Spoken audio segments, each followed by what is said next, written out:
Good afternoon and welcome to another edition of the Saints Insider Podcast. Today is Wednesday, March the 13th, also known as NFL New Year's Day. It's the start of a new league year at 3 o'clock today. Just up front, we're going to tell you this. We're recording this, just before noon, and we're going to get it up as soon as we can, but it is not live, and so we may have some breaking news that happens during the show. We've actually got Matt Paris backstage. He's going to alert us if that happens. And then there also may be some breaking news between the time we finish the show and the time it's uploaded. So this is not entirely up to date, but we have had two of the 2 days of legal tampering under our belts. And so a lot has happened in the NFL. I love that, legal tampering. Yeah, I think the shift has been to call it the negotiating window instead of legal tampering. But No, it is also not changing. It is also just always hilarious when they're like, you can negotiate, and then like 2 minutes later, like so and so has agreed to terms on a $150 million contract. It's like, oh, well, I guess they definitely weren't talking beforehand. And also, I think I've seen a lot of so and so sign, and that's not accurate. Also not accurate. It can't sign until 3 o'clock today. So are you suggesting there has been some illegal tampering going on? Oh, yes, I am. By the way, college football calls that Tuesday. That's Right. like every day in college football. So. It's gone on forever. I remember back in the day, the Saints signing guys, like they used to have, instead of at 3 o'clock, the window, the start of the league year, used to be like at midnight, and Saints would lock up guys at 12:01, a.m. or whatever it is, p.m. I'm not good on that. But point is, it's been going on forever. They added this window in now, and it's basically just the real start of free agency. Yeah, and the NFL loves to stretch out the amount of time that it is like at the top of the news cycle. So, And it has been very successful in that. So, yes. So the whole 365 now. That's right. Much. That's right. The Saints are not at the top of the news cycle. They have not done a lot, and we'll dig into that. We'll also talk about Kirk Cousins to the Falcons, which is shaking up the NFC South certainly, and some of the other quarterback moves around the league, and then what we expect the Saints maybe to do in the next week when they might get more active. First, want to let you know that Saints Insider Podcast is on YouTube. That is the Saints on NOLA.com YouTube channel. If you have not already, subscribe to the channel. Leave us a comment. Leave us a review. We're going to have some giveaways during the NFL draft, and you will need to be subscribed to be eligible for those giveaways. So, am I eligible for a giveaway? No. Sorry. I tried to give you chocolate before the show. You wouldn't take it. Yeah, I refused. Yeah. So, I can't help you there. Sorry, buddy. But the Saints, quiet so far. They did sign linebacker Willie Gay from the Chiefs, and they've made some of their own moves. Demario Davis, Tyrann Mathieu on restructured deals are coming back. Ryan Ramczyk, I think, had a restructure this morning, And not a restructure, but a reworked contract, which I think is more interesting. All three of those guys who you just mentioned, all of them essentially took pay cuts to come back. And some of it is added security. Ramczyk had some additional guarantees added to his contract. Tyrann and Demario get an extra year. I think over the course of the 2 years, more money. But all of them effectively took a pay cut to stay here, which I think is really interesting, and I think kind of runs counter to some of the the social media winds blowing, saying people hate being here. I think there's still an element of these veteran players kind of believe in what the Saints organization is selling them, and they're taking pay cuts to remain. Yeah, Rod, I think we never know the whole story in these things, but the social media sky is falling thing is obviously not quite right if guys are taking less money to stay here for more years. Yeah, I think, and you look at those guys, we're talking about three really veteran guys that, I'm sure they're at a point in their careers where they're not trying to uproot to go to something that's not stable. I mean, this is a pretty stable franchise. I mean, I don't think you used the term the sky is falling. I don't think the sky is falling. I don't think guys like Demario and Tyrann Mathieu think it is. So they're going to stick around. And the Saints needed those kind of guys to stick around to stabilize this locker room. And, those are the veteran guys that have been here. Yeah, Jeff, Mickey Loomis talked a lot in his postseason press conference about the culture and wanting guys who are going to buy in and getting rid of guys who won't buy in. We're starting to see that process unfold Yeah, I a think little those bit. three guys are Right. three key guys for the culture in the locker room. And like Rod said, I think it's distinctive in that where they're at in their careers. You know, they've got families. They're probably not wanting to move. So it makes a lot of sense to lock those guys up. And they're exactly the kind of guys that Mickey Loomis and Dennis Allen value for not only their play on the field, but I think the intangibles they bring to the team. And Ryan Ramczyk specifically has made more than enough money to buy a house in the woods in Wisconsin and screw off for the rest of his life whenever his football playing days are done, which I'm sure is what he's looking forward to. Yeah. That makes one of us. I don't know if I could live like that, but I'm sure Come Ryan, on. Ryan will appreciate it. You got some mountain man facial hair going on. I do, but yeah, I'm a city boy. So, okay. Willie Gay, Mississippi guy, Rod. What do we think about Willie coming in? Can he challenge for a starting spot? It's a 1-year, $5 million deal. The Saints did lose Zach Bond in free agency, so is this just a depth piece?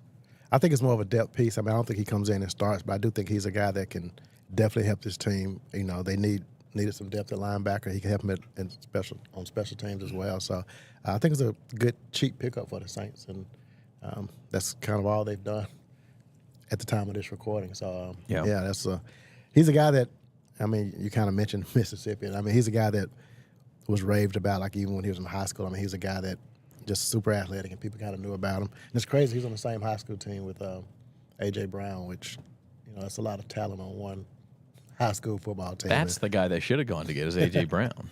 Why didn't they do that? Yeah, so, I mean, I think he'll be a good, a good addition to the team. I don't think he's going to change any, I don't think the Saints all of a sudden this much better on defense because of it. I think he's a guy that can really help his team out. Yeah, and I think you look at Pete Werner's history. Like I think we're all expecting Pete Werner to still be kind of the starting will linebacker in this defense, but he's a guy who's over the course of his career has pretty consistently missed some games to injury. And I think this is kind of something they've always kind of struggled with is having some depth that they know they can rely on there. A guy who's got some really good NFL experience and who's not kind of at the tail end of his career like Kiko Alonso or Jalen Smith or Corey Littleton or any number of these guys who've tried to cycle in there. John Bostic. Yeah, this is something they've been trying to address several times over the years. I think Willie Gay gives them at the very least somebody they can rely upon when they need it. And somebody who they can also just find some situations to put him in there and let him use his athleticism to go make plays. And it was to say it fits their MO of getting guys or veteran guys. Guy's got 2 Super Bowl rings, so he's been in part of a winning culture, but also from the area, like Rod said. That's been a standard operating procedure for the Saints over the years. I think of Nick Fairley. Let's go down the list. How many guys? Demario Davis was a guy like that, from Mississippi roots, where they can get them in there and they know like they might take a little bit of a discount to come here because they want to be close to home, have their family see them play. They've done that for years. And Tyron's a guy who's played with him in Kansas City. One of the things he tweeted out yesterday was, that Willie Gay is kind of an energy guy, and the Saints could probably use that on defense. I mean, there were times last season when we talked about just how dead the teams. They didn't have a lot of life to them, and I think Willie Gay does bring that that type of energy that this defense could use. Quan Alexander kind of role. It's interesting you say that because now between Matthew and Willie Gay and also Colin Saunders, that's 3 ex-Chiefs defenders in recent years now on this team. So Tano Pasnio. Ugo. And Tano Pasnio. Daniel Ugo Money. Sorensen. Let's not forget Sorensen. I did forget him. My apologies, Daniel. But it's kind of a trend. We're talking a minute about other guys the Saints may target. Keep it together over there. Jeff and Daniel Sorensen have a fun history. Just leave it at that. Can't leave him out. Key player on that defense. But first, let's talk about some of the guys on the way out the door.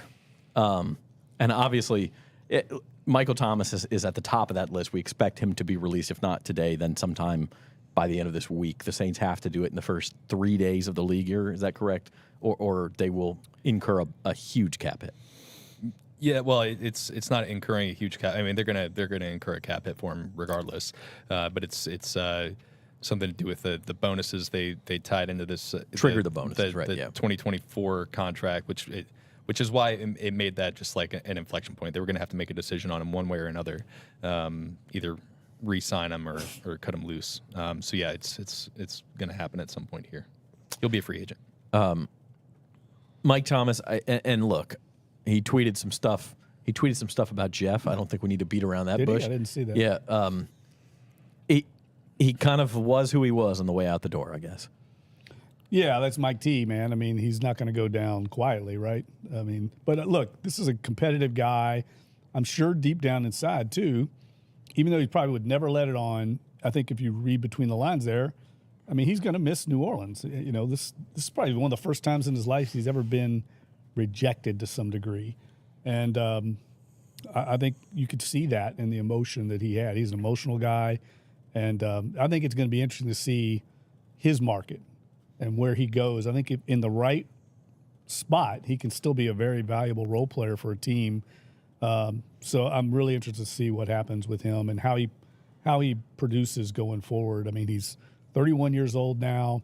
He's had these injuries, but we've all seen it. When he's healthy, he can be a productive player for a team, especially in that role that he has. He catches everything in sight and, you know, has skins on the wall.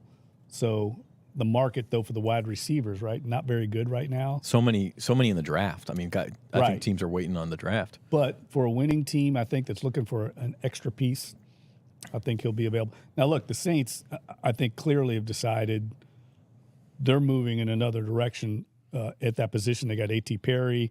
I wouldn't be surprised if they looked at somebody on the free agent market also as well to address the wide receiver position. But I think Mike Thomas's time here was ended after that little run of incidents off the field at the end of last season. Yeah, and I think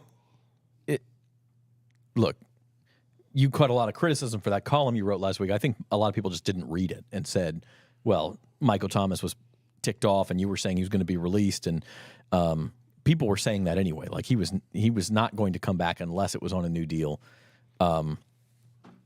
And I think, as you wrote, was quite fair. Like, this is a guy who has had off-field problems, who has had injuries, who has kind of been, this star-crossed wide receiver, but also, Luke, for the first 4 years of his career, was on a Hall of Fame track. I mean, he put forth some of the best seasons that the New Orleans Saints will ever see at wide receiver. That the NFL will ever see. I mean, if you look at the number, look, a lot of guys, you can't just boil down to numbers and say this is these numbers prove that this is why they were great, because there's a lot of different things that go into it. But I think you can with Mike T. First 4 years of his career, I mean, were unreal. He averaged 117 catches and like 1,350 yards and 8 touchdowns. That's the average of the first 4 years. If you take those numbers and say who in NFL history has hit those numbers for a single season, 15 players in NFL history have ever hit that benchmark for a single season. Mike Thomas is one of 2 players, the other being Antonio Brown, who've done it twice. He was an unreal player, and it is a shame that the injuries have done what they did to his career, because I mean, we're not just talking about Hall of Fame trajectory. If he would have stayed healthy, and who knows, they get a different quarterback and what the numbers would have looked like. Nobody knows for certain, but nobody ever did the things that Michael Thomas did. And I think that should be and will be celebrated here, those first 4 years. And as time passes and the emotion kind of wears off from it, I think a lot of people are going to very, very fondly remember Michael Thomas in a Saints uniform, and I'm sure there'll be a day when he comes back and he's honored here, because it's not just Saints history, it's NFL history. Yeah, I mean, I'm going to vote for him, Saints Hall of Fame. I'm sure Rod will. I mean, he deserves to be in the Saints Hall of Fame for those years that he was. I mean, everyone knew Mike Thomas was the guy and still couldn't stop him. I mean, I think that's every defensive coordinator's game plan was built around stopping Mike T, and they couldn't do it. That's difficult to do at the NFL level. We see people take away the lead option all the time in the NFL, and he overcame that at a time when they didn't have a lot of other weapons. So he's certainly going to be a Saints Hall of Famer, and I think still going to have a career in the NFL. I don't think he's done yet. Yeah, I agree. And as good as he was, I mean, the fans obviously got a chance to see him in the game, but we got a chance to see him in practice. And I don't know if I've seen a guy who was that competitive in practice. I mean, he drops a pass and he just like kind of just loses it because he drops a pass. And I mean, most people are just like, just move on to the next play. But Mike was just wired differently from most NFL players. I mean, famous for going full speed in walkthroughs. Yes. And I think that kind of tails into where it did go sour, right? I mean, obviously the injuries were a big part of that, but he was wired to be so competitive and so 100% all the time that when things went wrong, he couldn't hold his tongue on social media, things like that. And I think he rubbed some people the wrong way in the building at the end too. I mean, yes. That's. I don't think that. I mean, it's really hard to dispute that without being inside the building and knowing for sure what everybody's thinking. That's unfortunately part of the equation with Mike. It's when you're kind of dogging your quarterback and you're dogging the organization on in a very public platform on social media. It's his right to do it, but people are going to take that the way they take that, and you can do that to a degree when you're setting NFL records for receiving and you're the alpha on the team. But when you're doing that and you're playing 20 games in 4 years, I wouldn't take that well if I was in the organization, if I was part of the medical team, if I was part of the front office, if I was Derek Carr. And Carr even got criticism for responding to Mike. It's just Mike threw him under the bus. I don't know. I think the comparison to Antonio Brown on the field and off the field somewhat accurate. I mean, Antonio Brown, people put up with Antonio Brown until he wasn't producing as much, until he was causing so many problems. People moved on. Look how many chances he got with different teams because he's such a phenomenal talent. And I think we've seen the same with Mike T here. The Saints were willing to put up with a lot of his what I call high maintenance. He's a high maintenance player. The medical staff, the equipment, all the stuff that goes into it behind closed doors. But when he's not producing, it's just not good for Mike Thomas. And I don't think he's alone in that regard. I think a lot of players struggle with it when they're not part of a team and they're not part of that culture.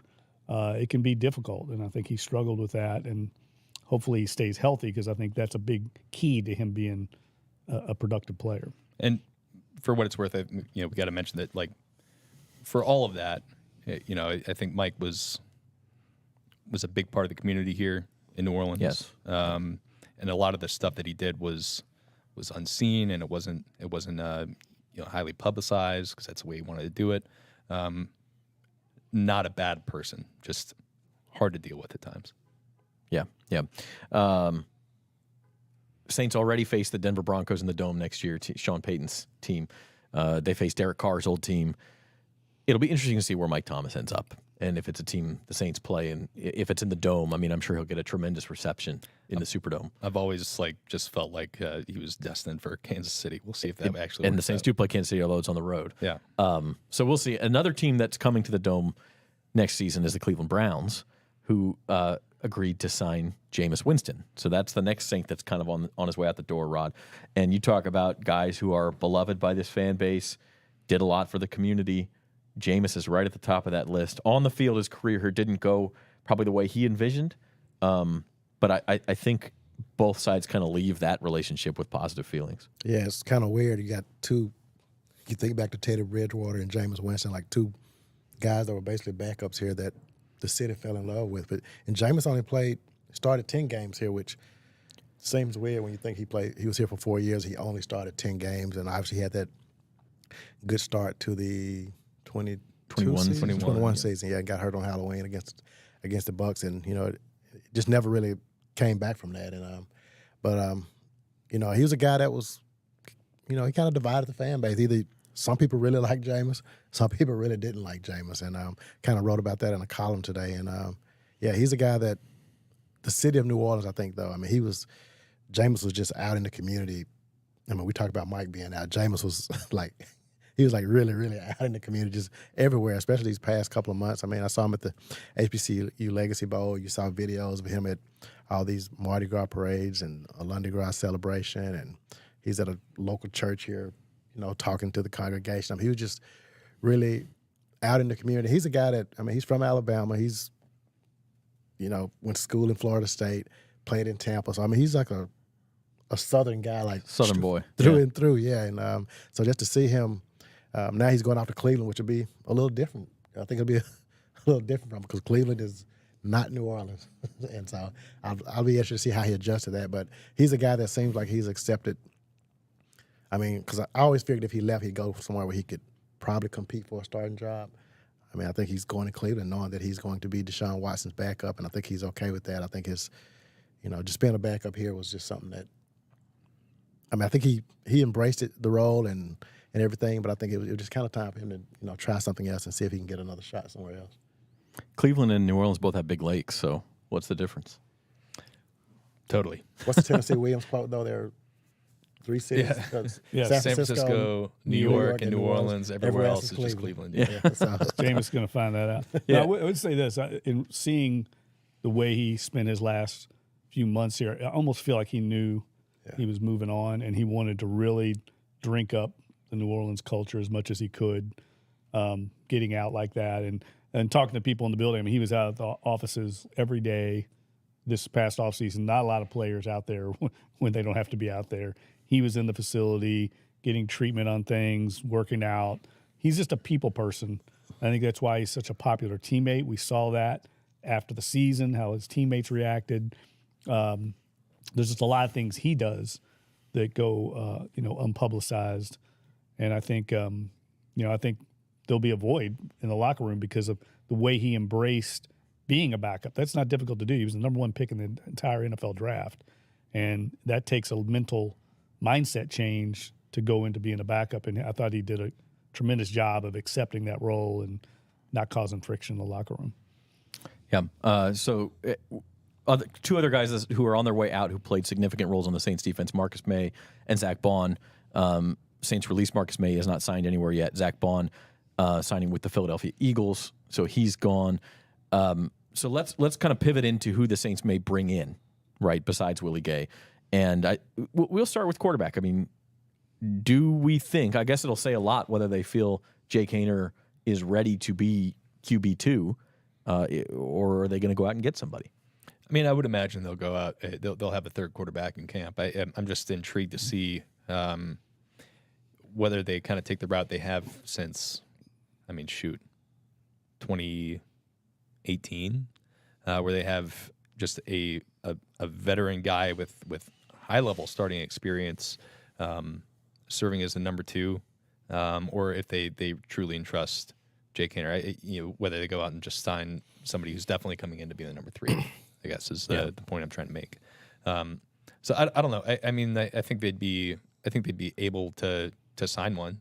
I think out of the people who are going to be on the free agent list right now, I think the only one who kind of fits what I was just talking about with, when you're talking about like the Teddy Bridgewaters and the Jameis Winstons and the Andy Daltons, I guess Jimmy Garoppolo is the only one that really kind of fits that bill who's out there right now.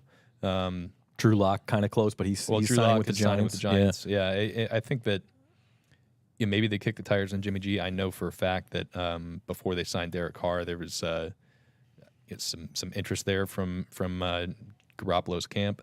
Maybe that's something they do. Obviously, you have to deal with the fact that he's going to be suspended for the first couple games of the season, but also it wouldn't surprise me if they just kind of allocated the resources with kind of somebody who's been a backup throughout their career and kind of let that person, Haener, kind of duke it out for the number 2. Yeah, I think finding a guy that like maybe has some history with the new offensive staff, that would be a way to look, because you tend to look for a guy like that you've got some familiarity with, somebody that's worked in the system, and so there's a whole new offensive staff here with a lot of different connections and histories. I wouldn't be surprised if they tapped into somebody who played in Minnesota or something, was a backup there that knows this system and can come in quickly and adapt.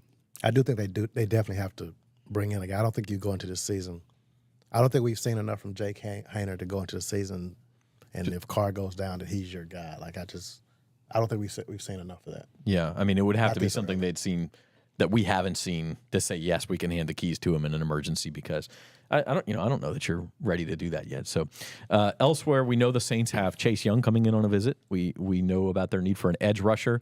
He's a big name. He was the number 2 pick in the draft. I perked up Matt Parris' attention. He about to looked say up that. as soon as I said Chase Young's name. Of course. From, drafted by the Commanders, spent the second half of last season in San Francisco.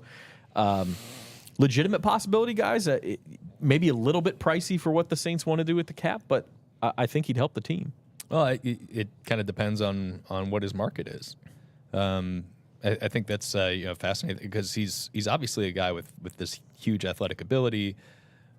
Rookie of the year a couple of years ago. He's had big production in the NFL. I think he had 5 sacks in 7 games with the 49ers last year. So he's not just like a complete waste of space out there. But he's had injury concerns. He's had when he's been on the field at times, he hasn't been productive. So that's one of those weird ones where you have no idea what the market's going to be. Kind of like with Jadeveon Clowney a couple times. Where you kind of expect him to sign this big deal and it never materializes because there's all these questions about him. So I think if the money's right, it makes a ton of sense for the Saints. Even if the production hasn't been like super, super high, where he hasn't produced at like an all-pro level in the NFL, his pass rush stats and some of the more advanced stats look pretty favorably on him, especially compared to some of the edge rushers the Saints have had. He fits their athletic profile. And he fits kind of what they like to do with some of these players. They like to find these guys who've not kind of lived up to their potential in some other places and try to coach it out of them. So if the price is right, I absolutely think he'll land here. But there's going to be some other teams competing for his services too. I think it's interesting too. I mean, what does that mean for the rest of the defensive end rotation? I mean, does that mean Cam Jordan's now a backup? I think it does if they sign Chase Young.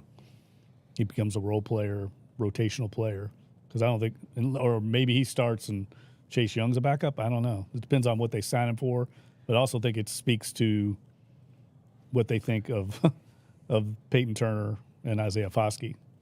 I think it says a lot. Well, I mean, they're gonna have to address that position this offseason, one way or another. You can't go into the 2024 season with the same cast of characters he had in 23 because they didn't produce.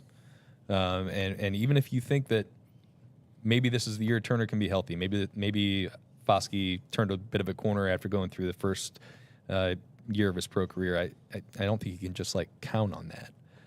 So they were going to have to do something at some point, whether that's signing a player like Chase Young or using their first round pick on one of these edge rushers in the class. They're going to have to do something to address that because it is so important. And you're seeing these guys across the NFL, guys who impact the game as pass rushers, making big money. It is a premium position, and they have to get better at it.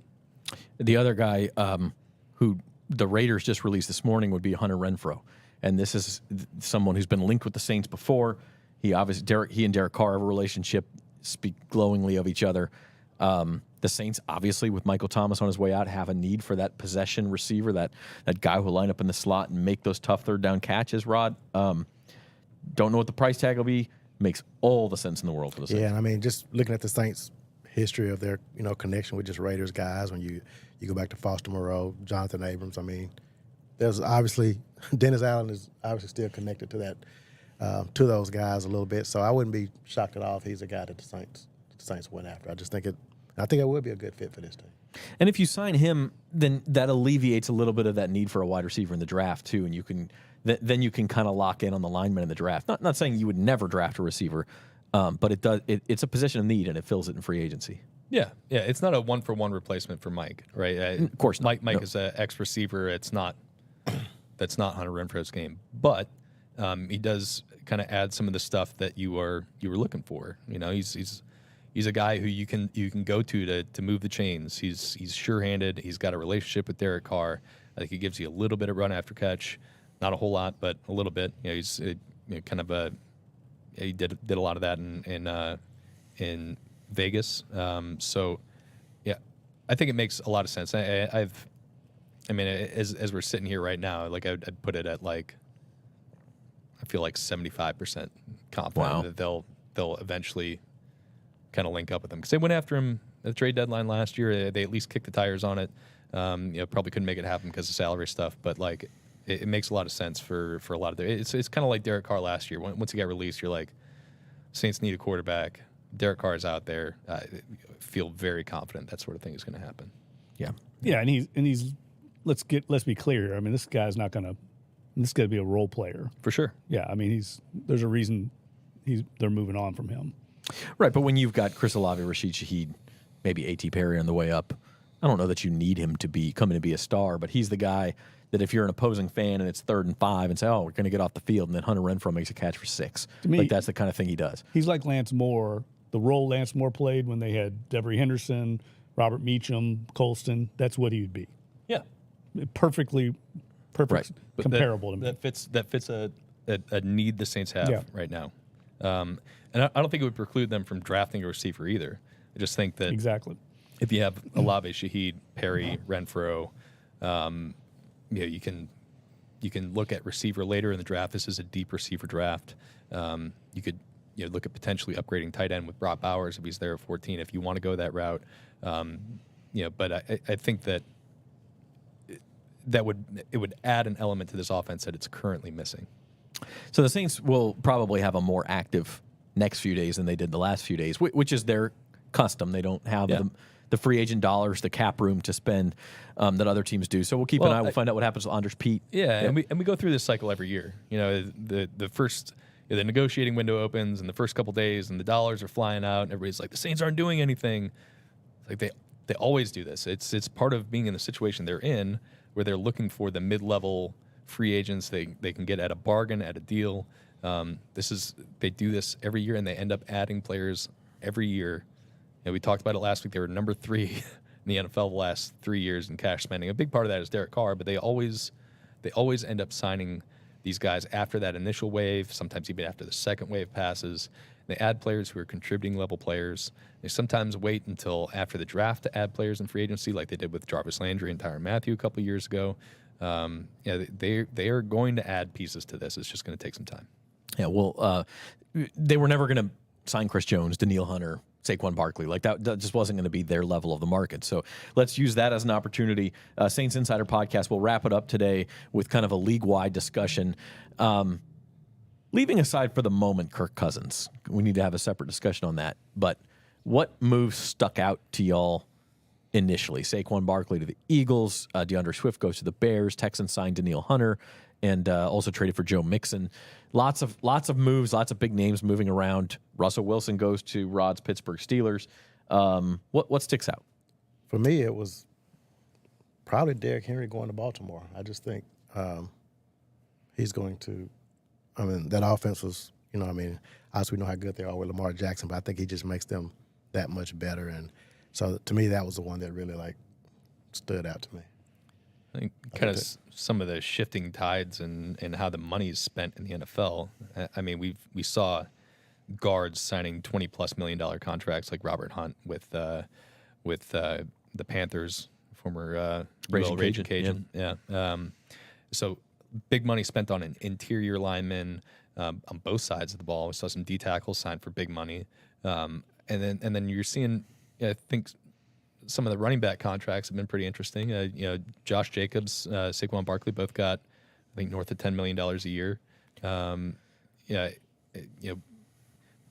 It's still not going to be where these guys are commanding big chunks of the salary cap, but it is a little bit of a shift from in previous years where you saw I think Miles Sanders was the top money earner for running backs last year. Got like $6 million a year.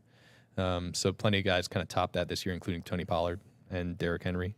It was a good free agent running back class. And then you also saw the safeties, which I think was a big news, like in the lead up to free agency.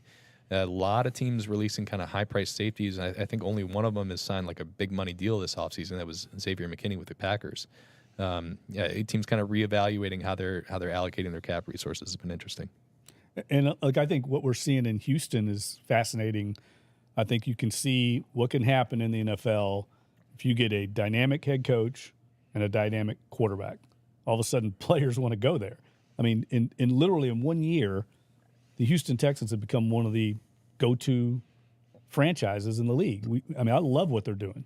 They're going to be a factor in the AFC. There's no question about it. C.J. Stroud, DeMeco Ryans have changed that franchise almost overnight, very similar to what we saw happen here with Peyton and Breeze. Now, all of a sudden, that's a destination franchise, and for years they were a laughingstock. I mean, like outside of Kansas City, who in the AFC do you trust the most to compete? Maybe Cincinnati with Burrow back healthy. I think Buffalo Baltimore is losing a lot. Baltimore lost a lot on their offensive line, so we'll see what they do. Houston's right there with any of them. Yeah, they're ascending. Yeah. I think it's also interesting that you see these guys going from one team to another in the same division. I mean, Patrick Queen goes from Baltimore to the Steelers. Aaron Jones, Packers to Vikings. Jones, Saquon Barkley going from the Giants to the Eagles. So I think that's kind of just interesting, too. I don't know if I've seen it at this magnitude before. Revenge games, baby. Heck yeah. Storylines. The NFL loves its storylines. All right, quarterback situation. Which new quarterback is the best fit with his new team? Obviously, we can kind of dovetail this into a discussion. The Falcons getting Kirk Cousins, making a splash. Very similar deal to what the Saints gave Derek Carr. I think the Falcons are paying Cousins a bit more, but a very similar deal. The Steelers get Russell Wilson. Raiders got Gardner Minshew. Am I forgetting somebody? I mean, I think that's about outside of it. that, it's Jacoby Jacoby Brissett's. Brissett, Yeah. Sam Darnold. Sam Darnold to the Vikings, sure. Yeah. Look, I mean, it's obviously Kirk Cousins. I think he pretty dramatically changes the way people think about the Atlanta Falcons, who I think everybody the last couple of years has said they're kind of a quarterback away. So I think it's pretty clear that his arrival, if he's able to play up to the level that he's played at the last couple of seasons with the Minnesota Vikings, he's playing in the same type of system that we're kind of going to assume with Zach Robinson as the OC. Got a lot of weapons to throw to out there. Yeah, they signed Darnell Mooney as well, former Tulane star. Yeah, I think he makes them the current favorite in the NFC South. He's a good. Look, there's questions for sure. He's 35 years old. He's coming off a torn Achilles. Even if athleticism was never part of his game, I mean it's a question mark. Still got to be able to move in the pocket a little bit, right? Yeah. But yeah, I think that it's a lot like the Saints signing Derek Carr last year when he came in and they immediately became the favorites to win the division. I think the same thing applies right now with Kirk Cousins and the Falcons. And maybe there's going to be growing pains like there was with Derek Carr here last year over there in Atlanta. But yeah, I think it's a big time signing by them, and it definitely makes them a lot more difficult to deal with in this division. When we talked about the Falcons all season, I mean, that's the main thing we're saying. Like, man, if they had a quarterback, they could be really good. And I mean, Cousins was playing at an MVP level before he got hurt, and obviously Bijan Robinson is a really good running back. I mean, Drake London, they have a lot of weapons. I think the offensive line is pretty good. So I think they upgraded tremendously. And if I had to pick right now, and obviously we don't know what else is going to happen in free agency, but I mean, I think the Falcons are probably the favorites in that division right now. A big jump in the odds for them. I think they're better than odds on now to win the division. Probably as they should be, Jeff. Yeah, I think they went to the favorites in Vegas. And I think it's just like Luke said, it almost is a carbon copy of the Saints had to have a quarterback a year ago. They just wanted to be competent at quarterback, and they thought they were good enough everywhere else on their roster. I think that's the way the Falcons look. I mean, they were so bad at quarterback, they couldn't compete, despite having what was probably the best roster overall in the division. And there's a lot of pressure. There's a lot of pressure on Terry Fontenot. There's obviously Arthur Blank's getting up there in age, and he's wanting to be competitive. He's got tons of money. And the pressure now is obviously on Raheem Morris and Zach Robinson to make it work and make it work quickly because, Cousins can throw the ball as well as anybody in the league. I mean, he can spin it, but he has to have protection. He's obviously coming off an injury. They have invested in the offensive line. So I think definitely they become the favorites. But I'm interested to see what happens with Russell Wilson and Kenny Pickett in Pittsburgh because I think we're going to find out a lot about both those guys and their futures in the NFL with how that competition plays out because Pittsburgh was coming on last year down the stretch and had some injuries, but that organization has very high standards and they haven't been reaching them. Rod knows this better than anybody the last few years. So I'm interested to see in that division, there's not a lot of room to be mediocre. I mean, it's a tough division. I'm also curious to see how Baker Mayfield does in year 2 with Tampa after signing the big extension, which was, I mean, that was really like a carbon copy of the Carr contract. I mean, it was almost the exact same. So he was a lot better than I think a lot of people, myself included, were expecting last year. But we'll see if he's able to maintain that. He played at a higher level probably than he had his entire pro career last year. his offensive coordinator is now the head coach of the Carolina Panthers. They got some moving parts over there, so we'll see if he's able to kind of keep it up. But it's definitely a lot more interesting in the division this year than it was last year, I think. I think Tampa could be a team that drops off the cliff. They feel like things went right for them last year. Canales is in Carolina. I could easily see them being one of those teams that all of a sudden got to play another first place schedule. I mean, right. So yeah, I agree with that. And even the Panthers, they trade away Brian Burns, but get an extra draft pick, and then what are they doing? Also traded for Deontay Johnson. What are they doing? They decided they're in limbo. Their entire defense. I mean, Frankie Lou is a great player, a great linebacker. Brian Burns is at least a high-level edge rusher. They've dismantled their defense, which was the strength of the team. I will say this. I think the Panthers are a mess. The Bucs we expect them to kind of regress to the mean a little bit. The Falcons are the rightful favorites, but the Saints are set up to be the one team that can challenge them, Yes. I think. Yeah, I agree. But I mean, we'll see how the rest of this offseason plays out. Because I don't want to fall back into this trap where I'm like, Saints, because we just got done a couple months ago. I think across the board, you're like, are the Saints going to be better or worse next year? We're all like, they're going to be worse. This is the time. The saying like hope springs eternal. This is a time where everybody's like, well, new OC. Somebody's got to win that division. They're adding some pieces to it. Like you can see it, and it's just like I'm not gonna go out on a limb just yet. I got to see some real results first. Just win 9 games, man. You win division. That's all you got to do. All right. I don't think 9 games going to do it Falcons this may year. win 10 this year. Yeah, you may have to get to 10. All right, that'll do it for today's edition of the Saints Insider Podcast. Subscribe to the Saints on NOLA.com YouTube channel. We may be back Friday. I guess maybe depends on what happens over the next couple of days. If not, we'll be back with you next week here on these same YouTube and Facebook channels. For Rod Walker, Luke Johnson, Jeff Duncan, Matt Paris is backstage. We made it through the show without any big breaking news. Hopefully we can get it uploaded before any big breaking news. But if not, like I said, we may be back on Friday. And Norman Bell, our producer, we appreciate him and we appreciate you. We will see you next time on the Saints Insider Podcast.